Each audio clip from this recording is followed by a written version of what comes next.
Hi friends, it's Julia. Thanks for stopping by my channel today. Today I'm sharing another video that I created with my November 2019 mini kit that I had created for an online crop over at Scrapbook Generation. Now this paper that I'm using here, all the papers actually are Felicity Jane with the exception of a couple of them, and I'll point those out. I believe I use bits and pieces on this layout. Sorry, I don't have it right in front of me.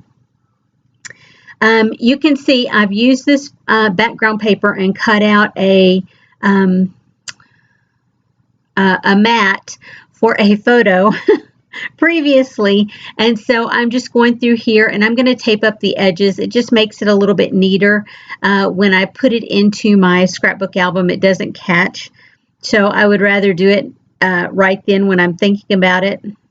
And that ATG tape rubs off fairly easily when it's brand new, just rolled out on the page. Now this paper, I love this paper from Felicity Jane. It has some of my favorite colors in it. The only problem that I really have with it is that it has white at the top and bottom. So when I put these washi strips down the sides, it's going to actually look like I have gaps at the top and the bottom because the white matches the background cardstock. I guess I could have fixed it if I had used a colored cardstock, but oh well. I'm not going to go back and redo the layout at this point. So the washi strips that I'm using are Freckled Fawn, and so they're 6-inch washi strips are not quite 6-inch. They're just a wee bit short, as I found out there, but that's okay because I can still make it work because I can center that split there and then put my photo across there or other embellishments to mask that split in the tape. And I had bought several grab bags from Freckled Fawn with different washi tape in it, and that's why I have so much of those strips there. I think I have like 6 or 8 sheets of them, which is okay. At some point I'll get them all used up. I just wish the Freckled Fawn was a true 6x6. It would make my life a little easier. So the photo that you see me pulling out there is of a stack of books. Well, multiple stacks of books. I had gone on a shopping spree to thrift stores looking for books that I have had on my want to buy list. And so I have a couple of really good Goodwills close to me, and so I opted to run by them and get out and see. Now I keep an ongoing list on my Amazon wish list. I keep it private so that as I'm out and about looking for books, if I run across one, rather than try to figure out if it's on my Goodreads, I just go to my Amazon wish list. If it's on there, then I know that I haven't purchased it previously, because as soon as I buy it, I take it off that list. And so, yeah, here I am. I'm showing you a couple of photos, and then I've got a photo or two of me reading, sitting in my living room, in a recliner, just kicking back reading. And these were the photos were taken in the fall of 2018, I believe.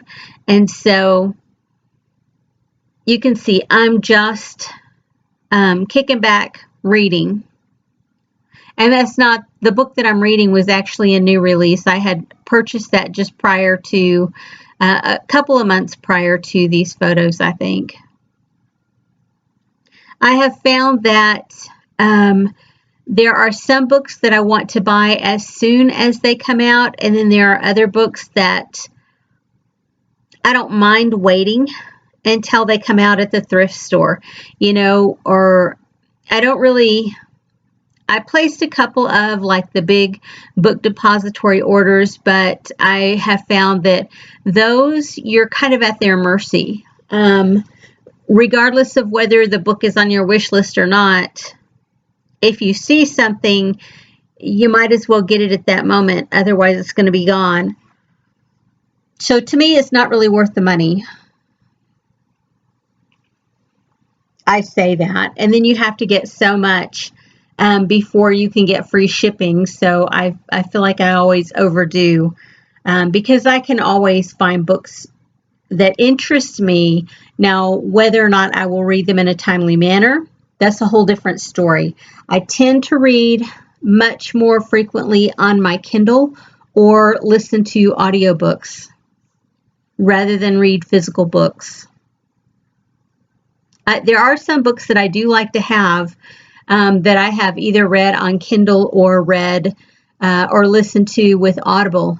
And that's because at some point I don't mind passing those books on to other people, especially like this book.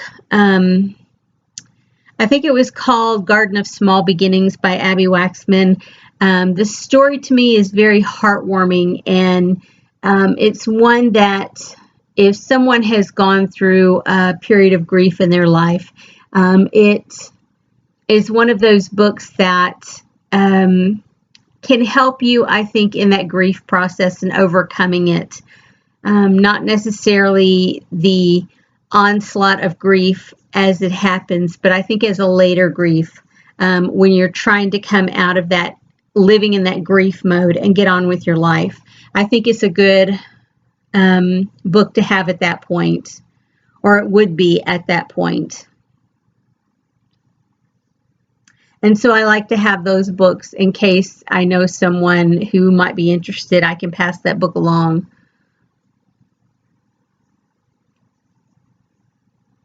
Here I'm just playing around. I have those vellum hearts. Now I'm going to get out my Xyron and I'm going to run those through. Only because I have found that most vellum tapes don't work, terrifically. And you can always see the adhesive behind it. So for me, it's just easier to run it through my Xyron and have the adhesive over the entire back and then be able to place it all at once. Sometimes it's not great because it's hard to get up, especially if you really mash it down. Yeah. So, but for the most part, once I do that method of called pick it and stick it. You pick where you want to put it and then you stick it down. Sometimes I pull things up. Sometimes, I rip them apart. It just all depends. So yeah, this is just telling my story of my love of reading. Those little labels there that I have tacked down are from Felicity Jane. Most everything in the kit, embellishment-wise, is from Felicity Jane. I think I added a few additional embellishments down, but I've already used those up. What I have left is Felicity Jane, with the exception of like the bling. And that's where you see me at now. I use the little labels and the paper clips. And so now I'm putting, these are an old set of Studio Calico letter tiles, and I am putting the, not really subtitle, but the other portion of my title is called Books, and then I'm going to use the ampersand. Oh wait, there I'm putting the date, and I'm putting it on that top label, but I'll put Books and then the ampersand and reading. And I was going to put It's Why I Love Fall because I took the puffy sticker that said love and put it across the journal spot that says fall. And I just felt like I really didn't need that addition to the title, so I just left it as is. And I'll put Books and Reading at the top and then Love Fall there on that journal spot. You can see I've nearly used up that entire package of bling. They were flatback pearls and rhinestones, and I've nearly got them all used up. I'm really proud of how much I actually got used with this kit, but it wasn't a very big kit. So I have found that when I have these little smaller kits that I put together, I can get them done and use up nearly everything in them pretty quickly.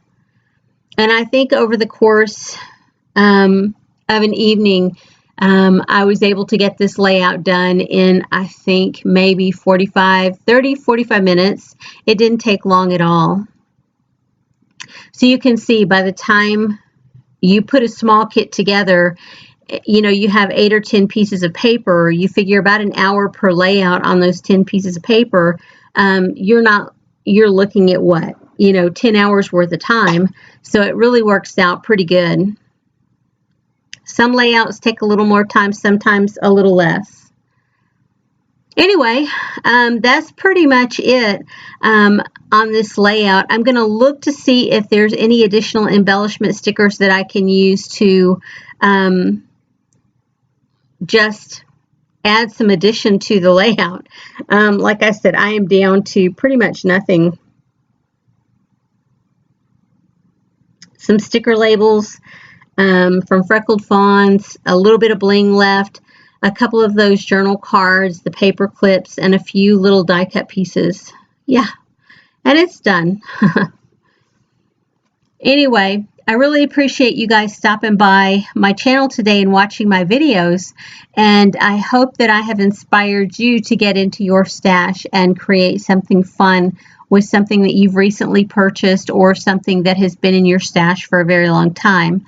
I mostly like to do stash layouts with stuff that I've had in my stash for a long time, but because I just got this paper collection, I really wanted to play with it. That's why I have immediately jumped on it. I purchased this kit in November 2019, and I used it right away. So you'll see the layouts all through the month of December 2019. Anywho, if you like seeing videos that are primarily stash videos using your older supplies and older stash, please subscribe to my channel because I put those videos out a lot. Occasionally I'll intersperse it with some new stuff. But for the most part, I do lots of older stash videos. And I try to post a couple of 2 to 3 times a week. You know, work schedule sometimes gets in the way of that, but that's the efforts that I go to, trying to get it put up 3 times a week. Yeah. So if you're interested in seeing more videos from me, please hit that subscribe button. And if you like this video, I would love for you to flip me a thumbs up. Anyway, guys, I will see you on the next video. Y'all have a great day.